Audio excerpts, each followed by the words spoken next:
What's going on? Boys, thanks to our patrons and Fiverr customers, subscribe to our Patreon free for behind the scenes stuff. Arm yourselves, life stuff. Life is in an odd spot because overall everything is going okay. But this pseudo peace is fragile. I know it won't last. And even if it did, it's not a particularly happy peace. It's a it's the peaceful form of the on and off stagnation we've been dealing with for almost a year now. I work my job, I come home, I deal with bullshit, and either I sleep at a semi reasonable time and I wake up exhausted, or I don't and then I wake up really exhausted. And I've been feeling this strange form of exhaustion for almost a month and a half. And I thought it was just a consequence of not sleeping enough, which used not to be a problem even a year ago. But now, this last month and a half, even when I get plenty of sleep, I'm still exhausted. I don't think it has to do with work. I don't think it has to do with physical wellness. I'm physically weller now than I've been in probably a year. It's more like invisible monkeys have been climbing on my back one by one, and for some reason I haven't been able to identify them. Because as distressingly peaceful or how distressingly fragile this peace has been, things have been as okay as they probably can be. But I tried a Zyn pouch today, which is the smokeless, non-tobacco nicotine pouches. Of all the forms of nicotine, I guess Zyn is supposed to be the safest. It's, you dip it like you're dipping a tobacco pouch because it's in a little pouch. And there's no tobacco in it, it's straight nicotine as far as I know. And I tried it because I was curious. And I sat down and I zoned out and I got that nice nicotine, that especially nice nicotine feeling. One of the benefits of smoking a pipe is, one, it's so inconvenient. You're less inclined to do it very often. Also, it's cheap, but also it's a very inefficient nicotine delivery system.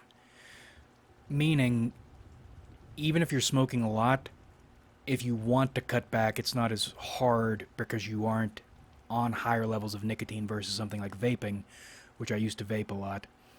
Jesus Christ, you're getting so much nicotine in your system constantly. It's so hard to cut back on vaping. Zyn feels the same way. At least compared to pipe smoking, very efficient nicotine delivery. And even at the lowest version, it's enough nicotine you can for sure feel it. And substance delivery systems are fascinating. Because when I snort snuff, that shit hits immediately, and you feel like a professional ass kicker or something. With Zyn, all I did was sit down and zone out. And after about a minute, I got hit with super intense sorrow. I wanted to cry, it felt so bad, and it's so sudden. And it hit me probably why I've been feeling this way. I'm still as concerned about people and place and the direction of the species now as I was when I was younger, when I was a lot younger, as I've always been. Unfortunately, probably always will be. The only difference today is I've been taking a different angle on the same concerns. Approaching humanity callously is still approaching humanity. I still care about what people think, about what people do, how quickly we are sinking the boat we share, how little you can do about it from any angle you take. You could go the total pacifist, total good person, and even give yourself some superhuman abilities, and you'd still accomplish nothing. We're going we've been conditioning ourselves over the last few years to go the more calloused route in an effort to preserve ourselves and also maybe to preserve some people or to help some people or to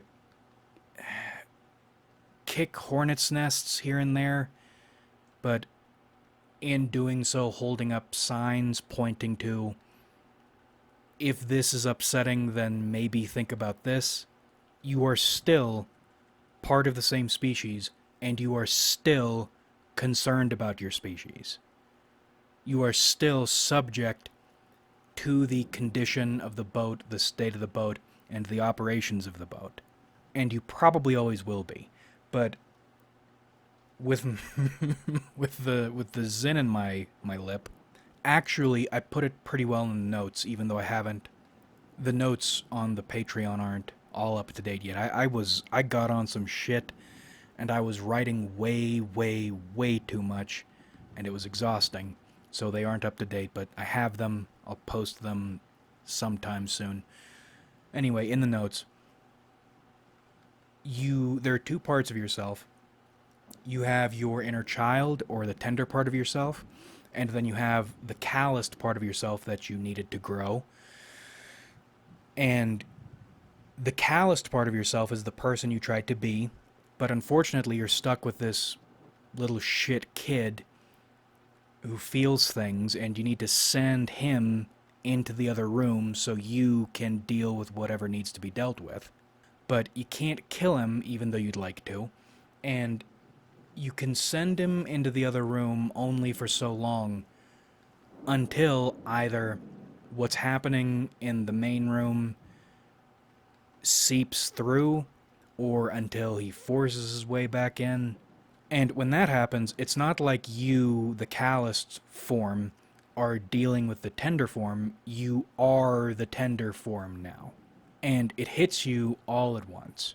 You had such high hopes for life and for yourself and for people, for the species, for the future. And it was all false. It was a fantasy built on foundations that don't exist. That in fact, people cruelly implanted in you and have ever since encouraged you to try to build your life around, even as they use those foundations to exploit you. And they're at fault, yes. Other people are at fault, yes. You also are at fault, even when you believe you're trying your best. You're probably most at fault when you believe you're trying your best, because you aren't. Because that idea of what life can be and what people can be isn't real. And by deluding yourself into believing you are this ideal, that's so much worse, which is one of the reasons I am as negative as I am. In my opinion, a consciously shitty shithead version of me could be nowhere near as cruel as a believing I'm a good person version of me could be. And I extend that to most people. If I have to deal with somebody, I'd rather deal with the asshole. Anyway, in relation to humanity, the weight of knowing what we are and where we're going and how you can do nothing about it from any angle you take, it crushed me for those few minutes I was nicotine tripping. And it's so weird Zen made me feel that way, because I dipped tobacco pouches for a little while and I never felt like that. And then I mentioned earlier the snuff. It's a completely different feeling, completely different from smoking. The same substance can make you feel all kinds of different ways depending on the delivery. And all throughout the day, I've been feeling like this is the end of a movie. What specific movie it's the end of, I don't know, because nothing actually feels like it's ended, and I don't think anything, or I will be changing anything, because there's nothing really to change. Maybe this revelation was the end of some arc we didn't realize we were going through, something significant happened, and it's something kind of sad. Part of me thinks it's another step in the settling in of the knowledge you can't do shit, but that doesn't change anything. I will continue to care and to worry. I'll continue to want things that can't happen. Maybe it has something to do with the nation, too. Knowing, as concerned with and about people as you are, there is no way to build. It's not even a matter of whether or not it. Well, it is a matter of whether or not it could exist, because it can't. You. It's not a matter of putting in work to build something or outfoxing people into building something. It's not going to happen. And this might be related. Earlier this evening, I was looking at the science adventure visual novel series because I played Steins Gate. I got the Kurisu ending, but I didn't get the true ending, which irritated me. And I looked up what I would need to do to get it, and I would have to go back through the whole thing, make one different decision to get an additional cutscene at the end. And then all the other visual novels, they're all exactly the same way. Every single one of them needs a guide to get the true satisfactory ending. And so much time. And with the skipping, how do you know when you have or haven't read something outside these branching points? I was thinking about a few things. With these visual novels, I was thinking about, well, not these visual novels specifically, but visual novels in general, and in games in general, too.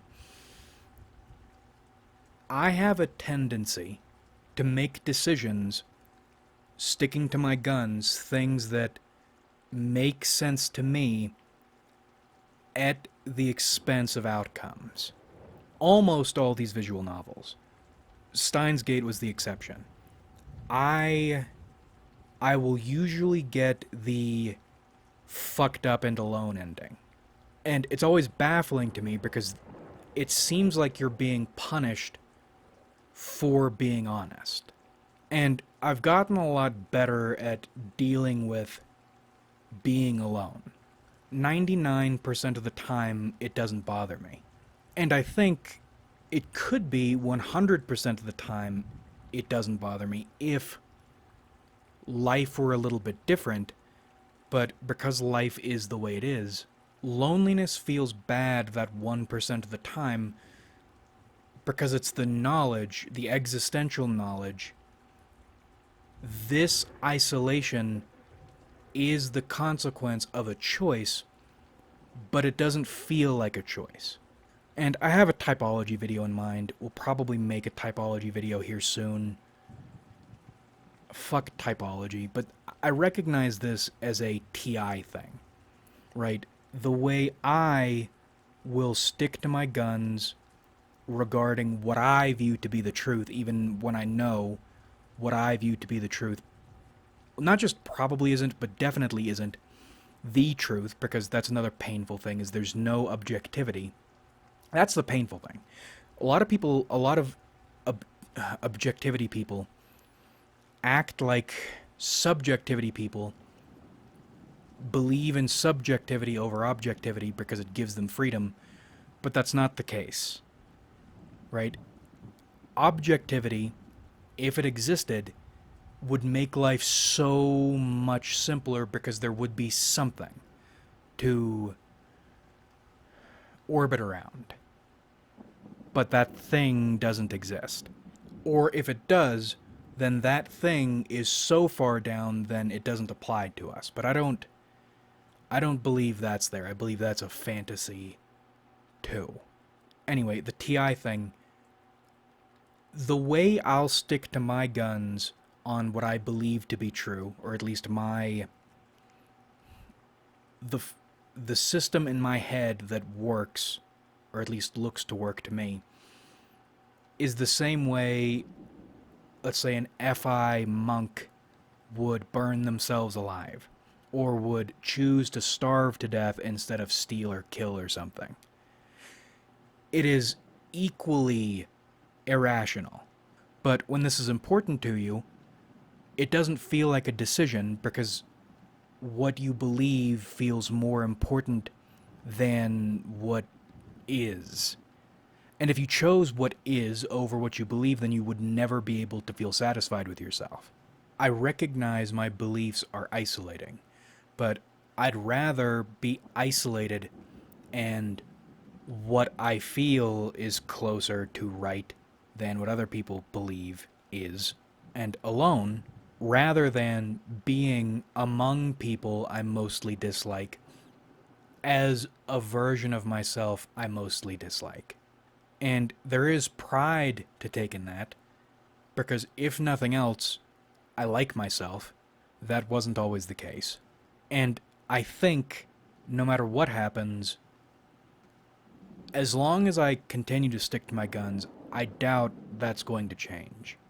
Even if I feel negative about myself or think negative thoughts about myself, there is this intangible satisfaction when you are a person you like to be. Even if it doesn't really do anything, even if you're still miserable.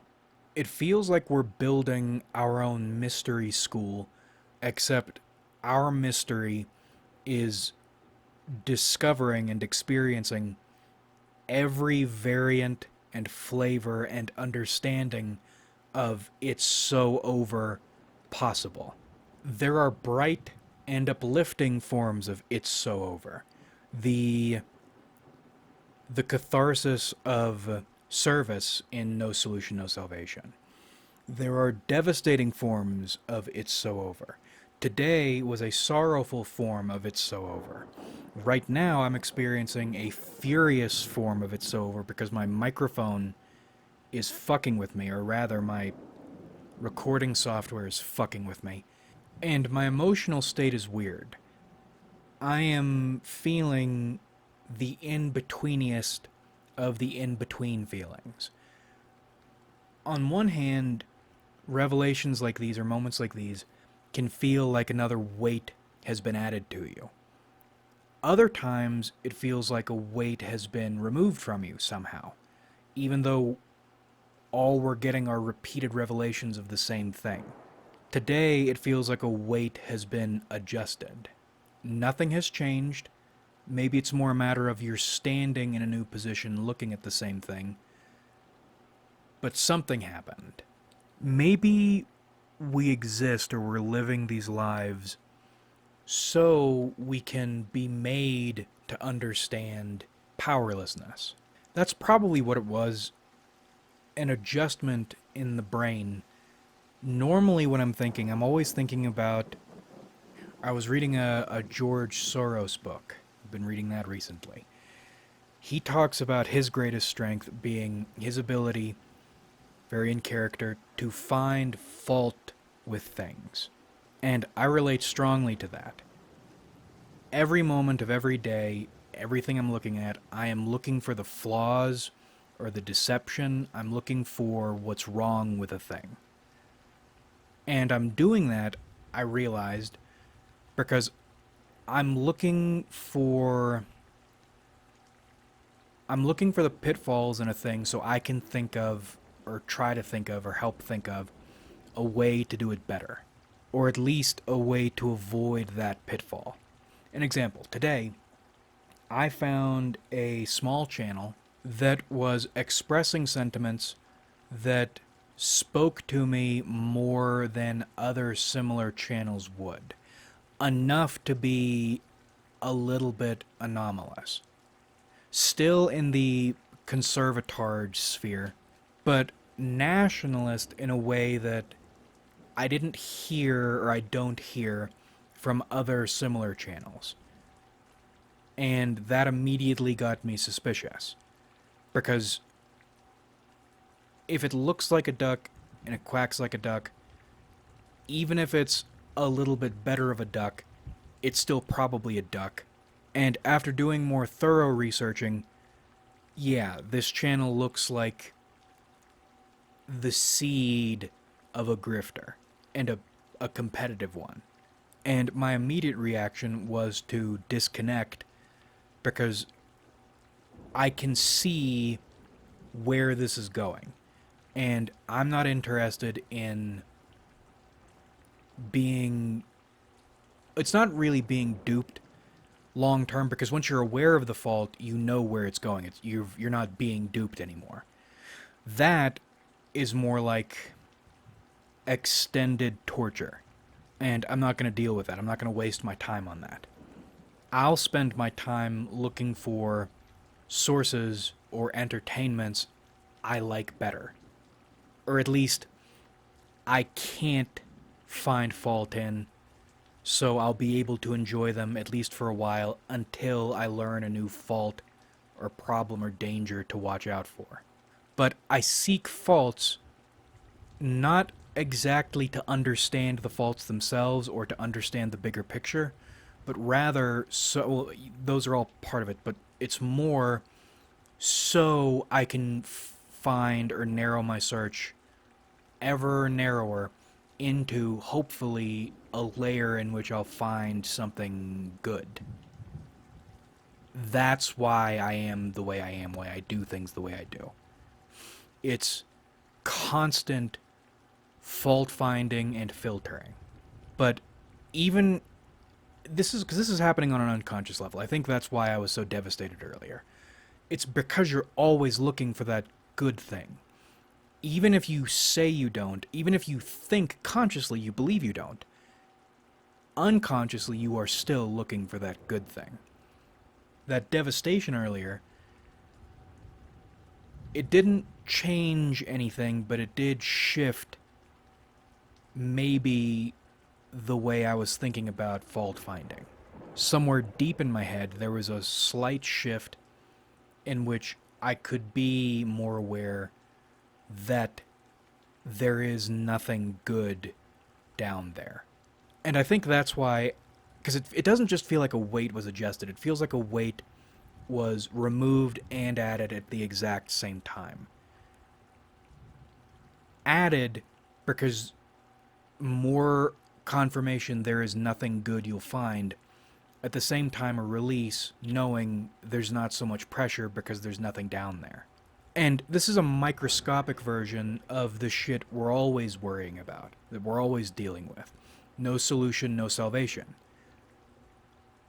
As above, so below. Macroscopic. There is nothing for you. But it's like you're alive to be made to understand that in every way you can. And feel about it every way you can feel about it. And I feel like I've been falling apart lately because the weights are or have been piling on. And I think it's going to get worse because today is the last good day you'll have. That's a little saying that comes back into my mind every so often that helps me feel a little bit better. A woman I this was a long while ago. But you remember the woman I mentioned I gave money to and was having those housing issues and I tried to get her into a house and like she stood up the person that I connected her with and it made me look bad and she kind of went wacky. She killed herself. And I found out details slowly because of the nonprofit circuit. And that my today is the last good day you'll have, so enjoy it. Tomorrow's going to be worse sentiment was something I mentioned to her a long time ago, so thinking about it just now made me think of her. Not that I will ever do the same, both for cowardice and purpose reasons, but I feel like things are going to get worse. I don't know how much tireder I can get, or I don't know how long this fragile peace will go on. And this most recent revelation, it doesn't feel like that much of a revelation because nothing is changing. No matter what I do or what I think, consciously or unconsciously probably, I'll still be fault finding and I'll still be looking for and unconsciously hoping for that good thing, if I can, it's like gold panning. If I can filter out, there's so much dirt. We're on the biggest beach in the solar system, and there's one little chip of gold.